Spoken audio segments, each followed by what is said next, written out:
Right, let's talk about. It's been an interesting summer in terms of the transfer window for Chelsea. I think interesting is the right word. Yes. Considering their new owner is also the sporting director right now, which is crazy, and Tuchel has a big role to play, and rightly so. Anthony Gordon is the last player for whom they made an offer, which I struggle to understand why, to be honest. Unless that means that Pulisic is going soon. I mean, even Ziyech is not really a similar kind of player to Gordon. No. But anyway, 40 million, been rejected. We hear that Everton want at least 50. Where do you stand first on them trying to get Gordon, on Gordon itself as a player, I guess? And then Aubameyang is the other one where you could go and get. But surely it would come as a sub, right? Because Havertz and Sterling look like that's the pair that Tuchel fancy. Yeah, that's the way it does look. But maybe he'd be playing in games where Mount's not playing. Maybe they go for like a 3 up top, perhaps. Yeah, maybe. Maybe. But then also, I don't know, to start with the Aubameyang thing, like, I think he's obviously a very good player. I think his stock couldn't be much lower in England at the moment based on how he left England and the certain documentary that's out, which, you know, kind of reveals some stuff which most people didn't know. And also he's 33. You know, as a manager, it feels like there should be some sort of duty for you to be not necessarily future-proofing your side, but to be preparing for the future and thinking what it'll look like, not just this season, but like or like looking at the years to come. So I'm surprised that that's going on, but I can't objectively. He's a good player. Will he start, like you say? I don't know. And then for the Anthony Gordon one, like he's a big prospect. Yeah. But it's £50 million for a prospect these days. For a prospect that at the moment I couldn't put him down into this Chelsea team and understand how he fits. Yeah, I agree with you. You know what I mean? Because I'm looking at Ziyech, looking at Pulisic and so on. And like they're technically really good players, but it's not like they spend the whole time taking people on. Whereas for Gordon, that's one of his huge strengths.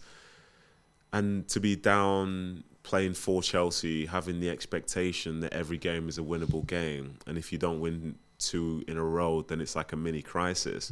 I feel like you kind of need strong mentalities at that point who can understand how to deal with that pressure. Yeah. And I don't think Anthony Gordon at this moment in time is that. Yeah. So to be spending £50 million on it, you know, it feels like a long-term signing potentially, but then I still also don't see how it fits in with this current style of player. I know. I mean, I guess it's a different profile, but when you see a player like Callum Hudson-Odoi, for example, who you know is not going to play much, so he wants to leave, and you put Anthony Gordon next to it, I'm like, why don't you keep the money and invest maybe a bit more time on Hudson-Odoi and giving, you know, he's a boy from the club. Do you not think that's kind of a revealing thing though? Because how is Callum Hudson-Odoi not playing in Chelsea, or why is he not playing in Chelsea? And it might be because of the style of play that he has. Or something we don't know. It might be something with the owner, but like the style of play, because he's somebody who's very good at dribbling, can run without the ball and all this stuff. So basically it's another version of Anthony Gordon. I know. And if he can't get into this side at this moment in time when everybody's fit, then I agree. Where would you literally? I can't pick at this moment, and I, you know, as you can see, I deliver tons of really bad takes. No. I mean, I know somehow, Man United in fourth. Yeah, I mean, is a really bad take. Shameful, it does happen, but I just can't put him into this side at the moment and figure out how that makes them better. I agree. And the other one is obviously Wesley Fofana. I believe they've had already 2 bids rejected. The second one up to 70 million, which is already a lot of money. I think Leicester at 80 would sell. How do people make up these figures? Did you just pick a number? Like, how does it work?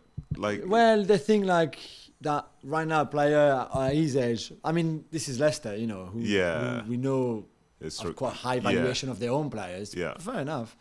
The question is more, if you're Chelsea, do you put the money on yesterday's game? I mean, I know the marking on the Kane's goal. I mean, it's not just Kane. I think Richarlison can score if Kane doesn't get the ball, and there's another Spurs player. There's 3 of them on their own. Yeah. Defensively, do you think they need someone like Fofana for £80 million, or they would just be fine with Thiago Silva, Reece James, Koulibaly, and Azpilicueta in those kind of positions, plus Chalobah, of course? I think if from when you spend the £80 million, the expectation is that the guy will play. But then if he's playing, it means that there's somebody significant that's going to be missing out. Somebody who understands either the culture at Chelsea or somebody who's like putting a lot of work beforehand. Because say if he comes in, he's going to play instead of Thiago Silva. He's going to play instead of Koulibaly. He's going to play instead of Azpilicueta, who's the club captain. Like, I don't know. That's one of those like future long-term level signings, and he's a very good player. Yeah. But then again, like, you can't just accrue talent if it doesn't fit in to the sort of style of playing, the people, personnel that you have at the time. Like, I get that whatever's available is available, but still, I don't know. I think he'd help them. I think as overall the squad, he'd make them better. Yeah, but then Thiago Silva's incredible. So is Koulibaly. So. Yeah. Well, thank you very much for watching ESPN on YouTube. For more sports highlights and analysis, be sure to download the ESPN app. And for live streaming, premium content, and let's not forget as well, ESPN FC 7 days a week. Subscribe to ESPN Plus.